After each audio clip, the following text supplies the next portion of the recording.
안녕하십니까. 오래간만입니다. 오늘은 고린도 후서를 공부하겠습니다.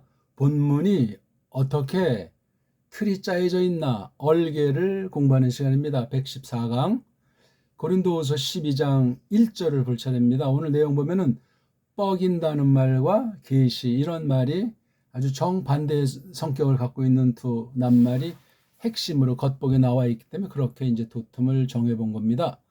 자, 쭉 흐름 중에서 이 본문을 특히 한글 개역 성경을 꼭 펴보시고 같이 따라하시면 되고, 원문을 몰라도 공부할 수 있는데 딴 건 잘 몰라도 낭독 원어 글자를 보고 소리내서 읽는 것이 점점 흥미가 생기고 자신감이 생기는 쪽으로 그렇게 하라고 제가 말씀을 드렸습니다. 자, 그럼 우리 본문으로 한번 직방으로 들어가 보겠습니다.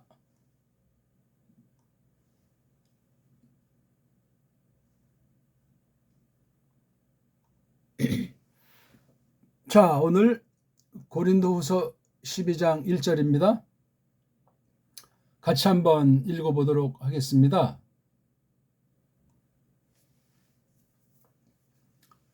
카우 하스다이 데우 심페레이 모이 엘루소마이 가르 에이스 오프타시아스 카이 아포칼립세이스 퀴리우. 예, 12개 낱말로 되어 있는 굉장히 간단하죠.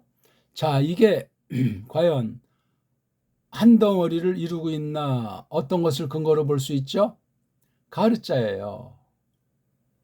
가르자는 분명히 앞에 어떤 전제된 내용이 있단 말이에요.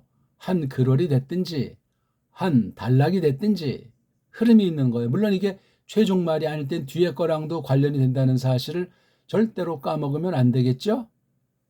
자, 그렇게 된 뒤에 이제 그러면 위에 거도 글월이 하나고 아래 거도 글월이 하나라는 사실을 일단 여기 딱 봤을 때, 왜냐하면 스타일로 끝난 건 이건 인피니티브잖아요. 일명 쪽발이 말로 한글쟁이로 부정사. 그 말이 성립되려면 이게 안일 불자예요.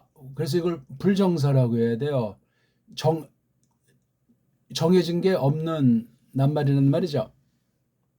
그 다음에 여기 우라고 하는 게 이게 아니다 하는 말이기 때문에 이거 뒤에는 통상 동사가 온단 말이에요. 동사. 그래서 여기 쉼페레이가 동사예요. 페르가 기본 몸뚱아리고 앞에 쉰이라고 하는 전치사가 붙어서 합성이 되어 있는 거예요. 합성. 원래는 페르라고 하는 동사예요. 페르는 어떤 걸 이제 걸머져 가지고 이곳에서 저곳으로 옮겨서 어떤 목적을 쟁취하는 걸 페러에. 자관 중간 과정은 뭐 이렇게 짊어지고 있는 거, 옮기고 있는 거, 걸머지고 있는 걸 페르라 그래요. 페르. 그러니까 이 동사가 하나니까 요게 한 문장 끝났어요. 그다음에 보니까 엘류서마이. 그러니까 이건 모이가 요로 걸릴지 모르지만 이건 편집 이렇게 했기 때문에 원래는 이게 띄어쓰기 없이 쫙 한 줄로 되어 있는 것이니까 이걸 잘 갈라야 됩니다. 요 모이가 나라고 하는 거잖아요. 나. 삼격이죠, 물론. 에고 따라하세요. 에고, 무, 모이, 매, 일격, 이격, 삼격, 사격, 단수 1인칭 대명사잖아요. 내가, 무, 나의, 매, 나를, 나에게 모이, 요거 나에게 그다음에 매, 나를, 에고, 무, 모이, 매, 에고, 무, 모이, 매, 그냥 소리를 많이 하는 것, 그걸 가지고 실전에서 몇 번 다뤄보면은 그냥 깨달아진단 말이죠. 가르자는 바로 앞에 문장에 대한 설명이잖아요. 설명. 강조가 됐든지 이유가 됐든지 풀이하는 개념이 가르자예요. 강하죠, 이게. 여기도 이제 동사가 있나 볼 때 오마이가 이게 동사잖아요. 동사. 1인칭이죠. 나는 뭐 한다는 거. 요거 A자는 뭐죠? 사람이면 그는, 남자인지 여자인지 모르지만 그는 뭐 한다. 즉 현재면인데 요건 몸뚱아리 엘류 몸뚱아리 다음에 시그마라고 하는 특징이 있어서 미래미알래요. 미래. 내가 하리라. 그가 한다. 인칭이 달라요. 여기서 주의하셔야 되잖아요. 그러니까 근데 뭐 그것이 그가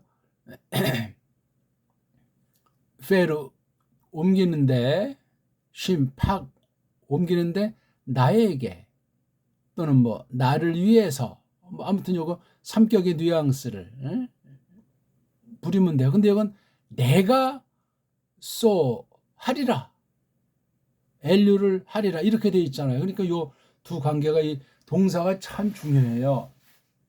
동사의 그 쓰임새랑 동사 뜻과 동사가 결론인데 이걸 벗어나서 또 다른 소리 할 수가 없습니다. 그래서 동사를 되게 딴 나라 말들은 앞쪽에 두는 거예요. 우리나라 말만 뒤에가 있어요. 물론 딴 나라 말들도 이제 어순에서 좀 차이가 있지 않습니까?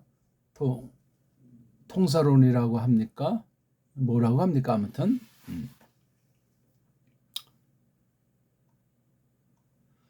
위에도 그래서 한 문장, 아래도 한 문장, 둘의 관계는 가르. 삼박하잖아요. 그렇지. 일단 이렇게 끝났는데 그 다음에 요 대라고 하는 것이 제가 빛깔을 달렸지만 이게 대가 이제 원문 비평하는 자들이 장난 노는 낱말 중에 하나이기 때문에 또 이렇게 표시됐어요. 이게 양념이에요. 양념. 아주 강력한 접속사는 아닌데 아주 강력한 뜻이에요.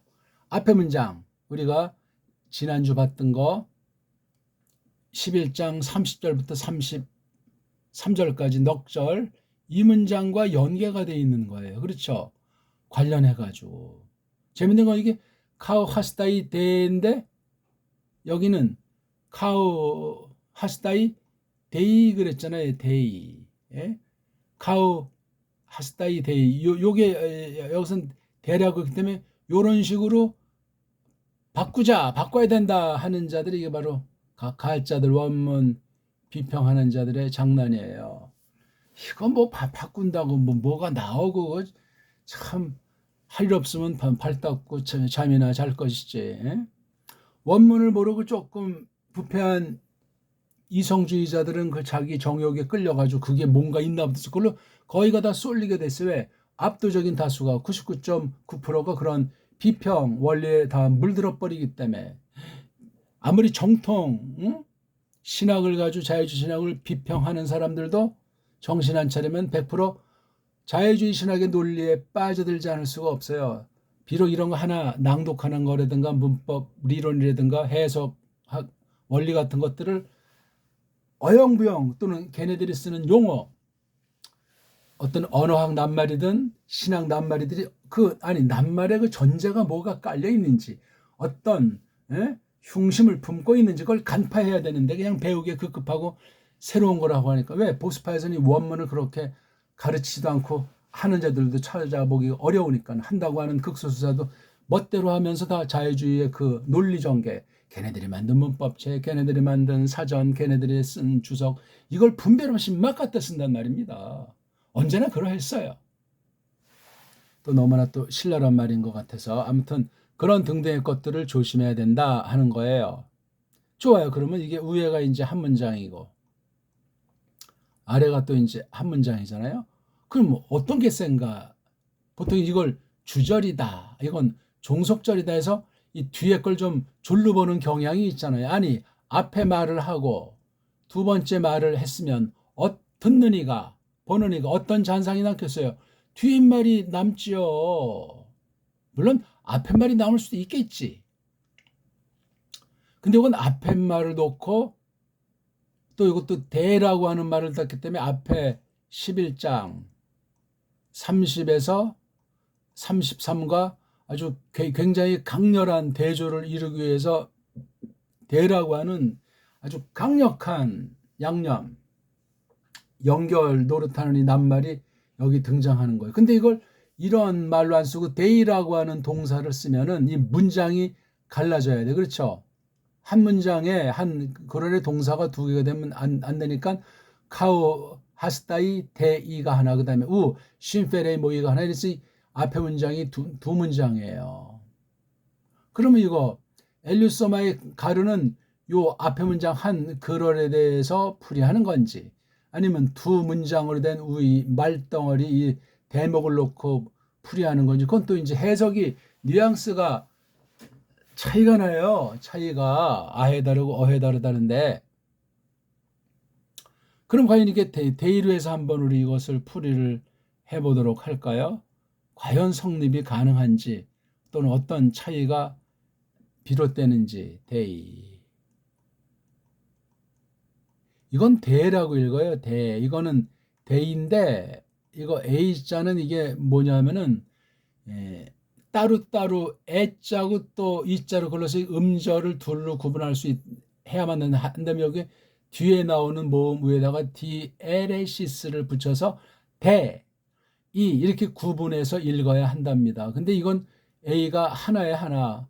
원래 한자는 한 음으로 돼 있잖아요. 그렇죠? 모든 뜻 가진 소리 가진 그 글자 음소는 한 개의 뜻을 가진다. 그래서 일음가 한 개의 소리가 값을 가지는 아주 굉장히 중요한 얘기예요. 이게 다 망가져 있어요. 한글도 지금 엄청 망가지는 중이고 정음으로 된 우리 언문만이 그대로 아직 살아 있어요. 그것도 많이 이제 한글의 영향을 당해서 이제 사투리도 변질하고 엉망진창에 접어든 경우도 많이 있는데 참 안타까운 문제입니다. 어쨌거나 그러니까 이걸 발음할 때는 어떻게 하죠? 대라고 해도 안 되고 대이라고 해도 안 돼. 이게 묶여져 나와야 돼. 이게 대이가 둘이 아니고 한 개 모음으로 소리 낸다는 원리를 말할 수 있는 사람은 세상에 없어요. 한글쟁이들은 안 돼요. 언문, 즉 정음이라고 하는 우리 고유의 쭉 대오전 그 원리를 표기한 게 언문이잖아요. 언문을 표기하려고 마련해 와 있던 게 뭐 가림표 정음이 됐든지 훈민 정음이 됐든지 그 정음의 원리란 말이에요. 우리 동국정운이라고 하는 것도 결국 우리 정음으로다가 한문의 소리를 이렇게 낸다 하면서 소리내기로 기록한 정음 표기로서 정운이라고 하는 거예요. 한문에 대한 소리내기는 정운이라고 해요. 정운. 그걸 이제 언문으로 적으면 한자 그래요. 한자. 문으로 되어 있는 건 한문이고 아무튼 한문을 정음의 소리로 표기하는 것을 정운. 그래서 세종 때 1949년입니까? 47년에 나온 그게 동국 정운 그렇게 붙이는 거예요. 정운.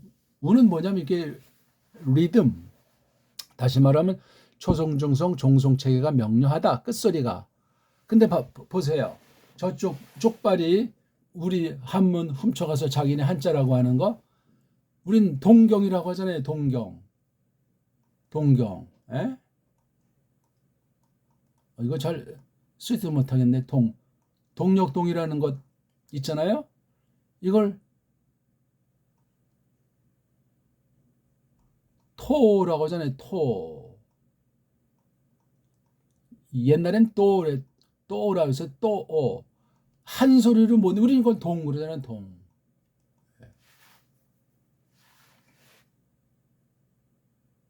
잠깐 듣고 뚱 그러겠지 뚱.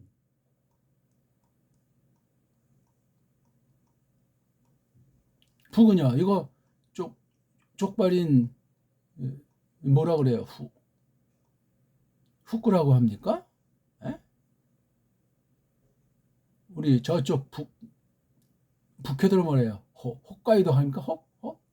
홋카? 아무튼 저쪽 중공가들은 베이 북경 경도 발음 못하는 시에서 베이 우리 북이잖아요. 북 우리 거예요. 한번 우리 정신 똑바로 차리십시다. 우리가 정운을 정해서 세계를 평정한 게 세종 때 동국 정운이 올시다. 세계를 교통정리하는 거예요. 말소리를. 그래서 똑바로 사절을 들여오면 받아주고 하려고. 어쨌거나 그래서 이게 대이라고 쓰면 이게 하나의 소리를 내야 돼요. 단모음인데 글자가 없다 보니까 모음 두 개를 땡겨서 임시로 이렇게 쓰는 거지만 뜻과 소리는 하나로 해야죠. 이거 소리 내려면 어떡합니까? 에라는 입모양에다 이라고 그러죠? 그러니까 이런 애자를 쓰는 거 있죠. 이런 애자. 그래서 대라고 하는 게 대예요. 대.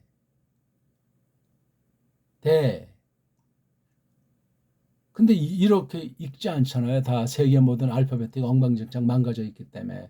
또 모음은 5개를 통합했기 때문에 A라고 하는 이런 걸 복모음이라고 말을 하지 단모음에 대한 개념 감각이 없습니다. 얘는 긴 대예요. 대 그렇잖아요. 대. 얘는 대. 얘는 대. 요 애는 짧은 애가 길어지면 이렇게 한다고 하죠. 그러니까 이거 좀 이것도 애인데 긴 소리지 이거냐. 얘는 대요. 대. 달라요. 얘는 대죠. 얘도 대. 얘는 대. 그러니까 헬라어 모음이 정말 뒤죽박죽이고 엉망진창이에요. 하나님께서 불쌍히 여기셔가지고 신약 기록을 적도록 했기 때문에 이게 세상 어법으로 다가설 수 없다 이거예요. 그러니까 이것을 조심스럽게 다루지 않으면 안 된다는 거죠. 세상 고전 헬라스 말에 대한 걸 누가 그걸 다 잘하는 자들이 있어요. 다 현대아들이 손봐서 뒤죽박죽 돼 있는데 성경 계시기록까지 그 더러운 세상 어법을 뒤밀어서 망가뜨려 놓은 게 오늘 지금 우리가 보는 여기도 벌써 보이고 있지 않습니까? 말도 안 되는 거예요, 말도 이거. 거듭 말씀드리지만 이걸 대의로 하게 되면 뭐죠? must잖아요. 해야만 한다. 그가 해야만 한다. 그가 해야 뭐를 카우 하스다이 자랑하기를 뻐기기를 그가 해야만 한다. 그리고 우 아니다. 쉼 페레이 합성이 되면 이제 유익하다 하는 그런 뜻이라고 할 때 그것이 유익하지 않다 나에게. 이게 뭡니까 말이 이게. 완전히 이게 문장이 둘로 갈라져 가지고. 왜냐하면 내가 갈 거다. 가리라. 요거 안으로 속으로 요런 것과 요런 것 속으로 가리라. 이 오프타시아랑 아포칼립시스는 주님에 속한 것이다. 주님에 속한 것이다. 임자님의 뭡니까 이게 말이? 왜 꺼니고 한 문장으로 보는 거예요. 한 문장. 요 대라고 이렇게 길게 에타자로 돼 있는 것이 정보니까. 대는 뭐냐면 굉장히 강한 양념 같은 부사라고 했잖아요. 그러니까 이제야말로 그러니까 앞에 30절, 33절도 그 앞에 있는 쭉 25까지 쓰고 결론 맺는 28, 29절을 놓고 한 가지가 육신에 속한 것, 그렇죠? 어떤 것이 됐든지 간에 육신에 속한 것을 쫙 설명한 거잖아요. 뻐기는 내용. 뭐죠? 토끼려고 창문에 어떤 바가지 타고 토끼는 그 쪽팔리는 얘기를 했는데 여기서는 그 연속된 상황을 계속 뻐긴다는 얘기가 여기 들어 있는 건데 이자말로 뻐기는 것이 이게 주어로 봐야 되겠네요. 뻐기는 것이 이롭지 않구나 나에게 이제야말로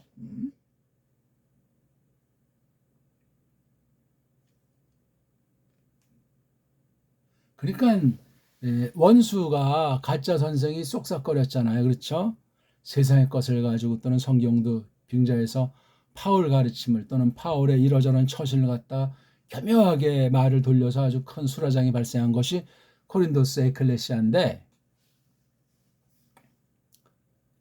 그것에 대해서 그럼 걔네 수준으로 낮춰서 그래? 이 자랑하는 것에 대한 태도를 지금 말하고 있는 거잖아요. 왜냐하면은 엘리소마에 내가 가리라. 내가 갈 것이기 때문이다. 어디 속으로? 여긴 속으로도 되고 이게 목적도 되겠죠. 원래 전치사 구분하는 것이 목적이니까. 주님, 퀴리오스의 오프타시아도 이건 본다는 거죠. 본다. 그 다음 아포칼립스 이건 드러내는 거죠. 그렇죠? 빨갛게 껴서 보이는 거. 이거는 오프트는 뭐 그냥 보통 이제 쓰이는 일반적인 건데 보임이죠. 보임. 옵타시랑 아포칼립스는 넓게는 같이 하나님의 계시에 관련해서 쓰이는 건데, 이 옵타시는 뭐 낱말도 몇 번 안 나올 뿐만 아니라 이건 좀 특별하죠. 파울로스가 다메섹 도상에서 이제 막 그 맞닥뜨리는 환상 같은 거리고 옵타시아라고 합니다. 그다음 아포칼립스도 물론 그걸 포함하기도 하지만 이건 좀 기록의 형태라고 할까? 어떤 그런 것으로 되어 있는 것이라고 해서 이제 구분해서 묶어서 이제 말하는 건데, 임자님에 속한 옵타시아나 아포칼립시스라고 하는 것 속으로 가야 하기 때문이다. 그러니까 내가 자랑하는 걸 이 자랑한다는 것이 나에게 그렇게 썩 바람직한 것은 아니라는 거예요. 왜냐하면 난 이제 이 임자님의 이런 보임이나 드러냄, 이런 하나님 자신의 뜻을 알게 하는 이런 것 속으로 갈 거기 때문이다 하면서 좀 아주 좀 특이해. 그렇지 그럼 어떻게 할까 하고 이제 이 글을 읽는 사람들이 쫑긋할 수 있겠죠. 그런 내용이에요. 그러니까 뻐기는 거, 계속해서 뻐기는 게 팍 옮기지 않는단 말이죠. 나를 아주 뭐 좀 이렇게, 그러니까 자기는 아주 그냥 마음에 없다는 거야. 없는데 왜냐면 내가 이렇기 때문이란 말이죠.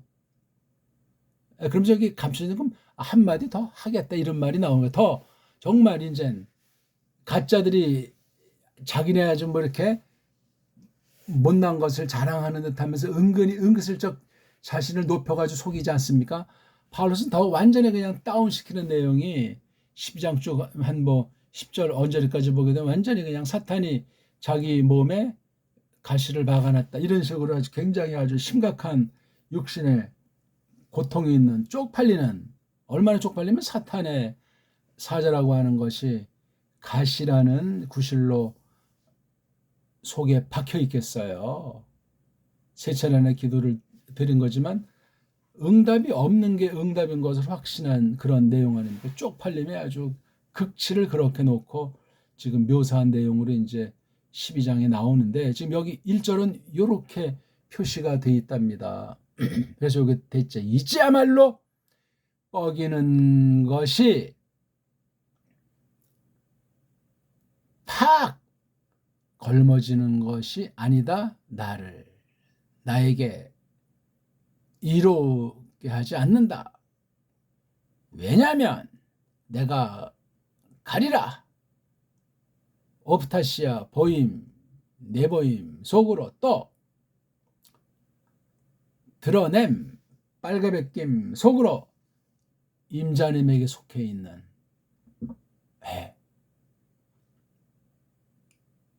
이것도 지금 복수죠. 옵타시 아스. 아스는 아스, 아안, 아이오나이사스. 이게 단수 이격도 있고 단수 이격, 복수 사격도 있는데 에이스가 사격이어야 되니까 단수가 아니에요. 그 다음 아포칼립시스, 이거 에이스도 이건 복수 일격 사격이니까 이건 복수니까 에이스 다음에 두 복수예요. 보임들, 그 다음에 드러냄들 속으로. 임자님 건데 보임들, 드러냄들. 오늘은 이런 뭐 보임 같은 것들은 없습니다. 아직 뭐 이때는 기록으로 특별계시가 완전히 마감된 것이 아니기 때문에 그런 것들이 있었는데, 요거 아포칼립스는 조금 이제 격이 다른 거 그렇죠? 이건 어떤지 이제 드러내신 뜻에 관련되는 거니까 보임이랑은 조금 달라요. 그러니까 여기 아무것도 아닌 문장인데, 그러니까 뒤에 이제 아니 그럼 뭐냐 말이지. 옵타시아들과 아포칼립시스들 주님 거라는데 주님으로 말미암았다는데 글로 자기가 갈 것이기 때문이다. 그럼 뭔지 이런 뭐 말을 이제 기꺼이 하겠다는 겁니까? 이지야말로 자랑하는 것이 나에게 이롭게 하진 않는다. 그러니까 자랑할 건데 그게 또 그냥 푼수짓이나 하는 건 아닌가 모르겠지만 하면서 아주 표현하는 말씀이 상당히 흥미롭습니다. 오늘은 아무튼 여기 이거 대자를 편집편방에서 장난치는 것과 두 문장의 관계가 이렇게 가르라는 접속사로 돼 있어서 앞에 있는 것을 근거를 밝히고 설명하는데 이걸 더 아주 고조하는 것이 두 번째 자세하게 말하고 있는 거죠. 그러니까 이런 거, 그러니까 임자님에게 관련해서 파울로스에게 비춘 얘기를 하려고 하는 모양인데 자기에게 직관적으로 관련된 이야기들이겠죠. 이런 걸 자관 내가 차마 말하지 못하겠죠. 하나 뭐 도움이 되지도 않을 텐데 내가 해서 내가 얼마나 쪽팔리는지 이건 그러니까 영적인 거잖아요. 그렇죠? 채롱 안에 내리들어서 다음 성담벼락을 타고 톡 낀 그러한 사건은 육신에 속한 거지만 이건 령에 속한 내용이에요. 훨씬 더 강렬한 쪽팔림이 어리석음이 있는 그런 방식으로 나아가고 있음을 말씀하고 있는 겁니다. 오늘은 어떠셨습니까? 이게 뻐기는 것과 계시 두 가지를 두 문장에서 말한 것을 우리가 봤죠. 한글 성경을 놓고 다시 한번 새겨 보십시오. 그 접속사라든가 부사인 그 강한 양념이 둘이 어떻게 관련되는 것인가. 그 다음 원문 비평을 해도 소리 원리를 적용해봐도 엉망진창이고 헬라스 말이 얼마나 파괴해 있고 얼마나 짬뽕돼 있는가. 그런 오류, 그런 가능성에 빠진 게 원문 비평이라면 우린 그런 걸 떨쳐내고 하나님의 문자로서 구약, 신약, 원어 본문을 그대로 우리가 해석하는 원리를 쫓아서 살피면 된다. 그 말씀이 되겠습니다. 고맙습니다.